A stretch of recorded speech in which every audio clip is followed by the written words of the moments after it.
What's up, summoners? King Blair here.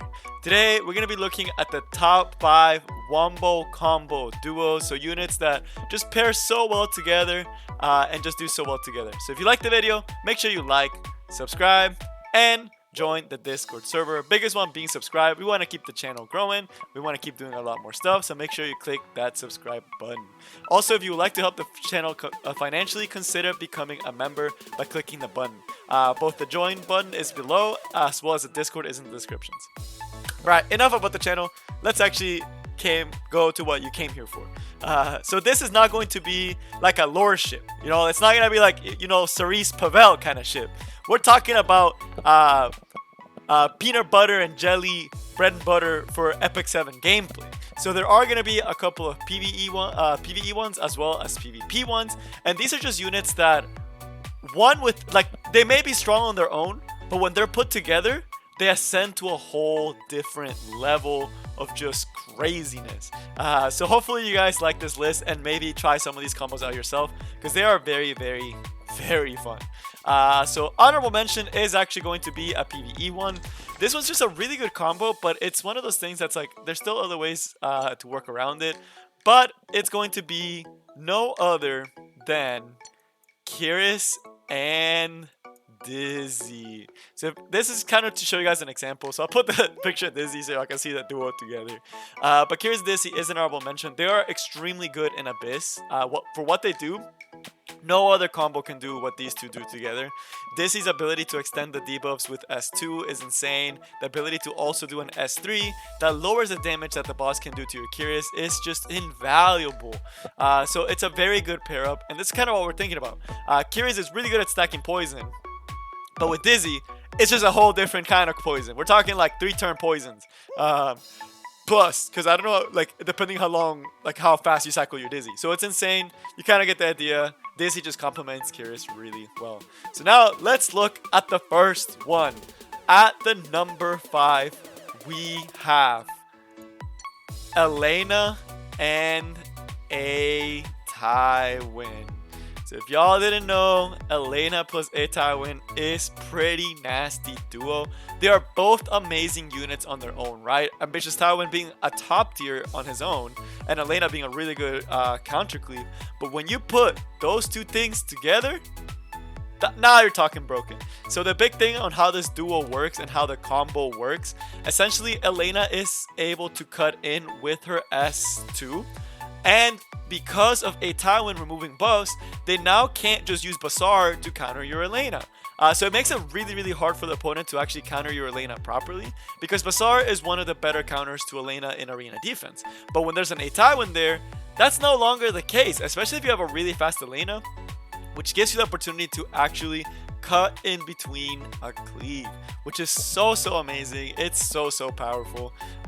It's a really fun combo. The reason why it's so low is because it only really works for arena defense, and for RTA it still works, but there's not as many Bazaars, and usually people won't pick Bazaar against a Tywin anyway.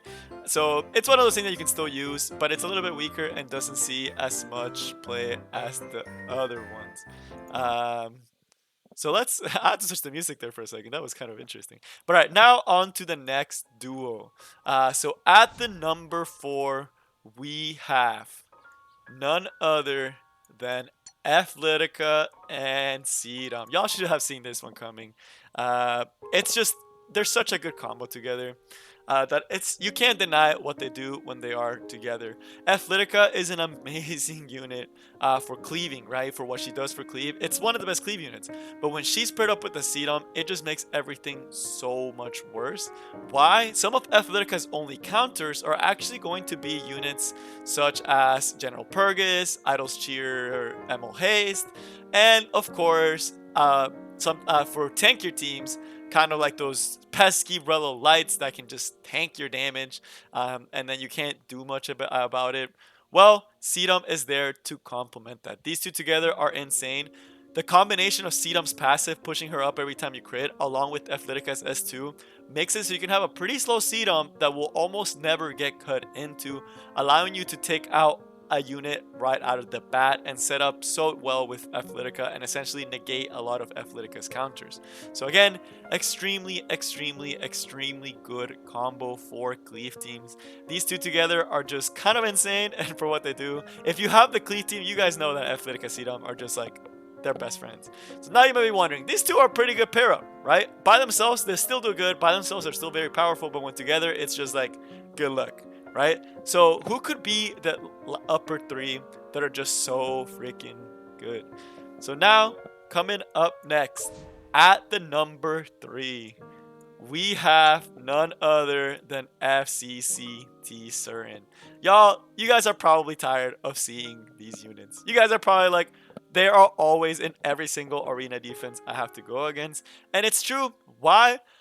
FCC is a knight that can A, hold Aureus, and B, provides a barrier for T-Surin. And both these passives stack up with T-Surin's S2, which means that you already can only do 51% of T-Surin's health as damage, but that does not include the barrier or the damage you're sharing with Aureus, essentially giving T-Surin 4 lives that they have to attack through to actually kill your T-Surin. And since the barrier resets every turn, it just makes it so unless you kill FCC, you are not touching T-Surin. It makes T-Surin an unkillable monster, and one of the reasons why T-Surin is so prevalent in arena defense. So definitely some crazy stuff out here. That it's insane what these two can do together. So now we're even getting to even stronger combos. This is pretty meta, right? This is super meta for PvP, for RTA, and for regular arena defense. So what could be even stronger than this duo? Well, we have Rylet and F Flurry. So this combo is absolutely insane, and it has changed the way RTA is played at the upper level. Why? Why is this combo so good? So they are worst enemies, but when they're together, they're best friends. So why? So the biggest thing is F Flurry has an S3 that allows her to strip buffs and set up a decreased defense. Rylet is a unit that has one of the highest single target damaging skills, and because he's so fast and gets an attack buff, he's pretty self-sustaining, which allows these two to go together. This combination will kill any unit in PvP. Any unit will die to this combination. There is no way you're surviving it. If the F Flurry gets the S3 off, which he most likely will, and Rylet follows up, any unit in this game dies. And you might be asking yourself, well, doesn't Sermia do that? Doesn't all these other units? The thing about those units though is that they require a lot of setup, and the units that they do, they usually burst and they're done. With F Flurry and Rylet, F Flurry is an amazing unit that's just going to keep lapping, and Rylet is going to be stacking up his passive and just doing a lot of work. So these two together have really changed the way people draft. It has become a thing where if you don't have a good Rylet, you want to pick F Flurry first pick, or you're letting your opponent potentially have an F Flurry Rylet, and in RTA that's just a no-no. That's just asking for a loss. So they have changed the way that RTA is played and drafted, which is something that isn't crazy. It's super hard to crack into the RTA meta, and they have definitely done a big impact with it. But now let's move on to the number one duo. This one should come to no surprise to anyone who the best duo is in this game.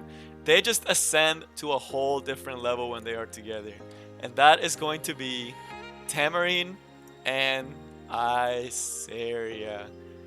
These guys are the best, these girls, my bad, these ladies are the best duo in Epic 7. They are insane for PvE, they are insane for PvP, and they just have so many uses that it's just, me not talking about them would just be like a disgrace. They deserve the number one wholeheartedly. By themselves, they are very powerful units and do see a lot of play both in PvP and PvE. But when combined together, they make one of the best cleave teams in Arena right now to actually be able to cleave at high Arena, as well as one of the best duos in PvE. These two together can clear almost all of Abyss. They are just best friends. Isera being able to reset Tama's cooldowns, as well as having the support to also do decreased defense for the rest of the team, it's just something you can't laugh at. And Tama always having that AoE 50% push up, as well as a massive heal, as well as the Karma Reynes. It's just so much. It's too much. So this is going to be the best duo in Epic 7. And with that, we will end the video right there.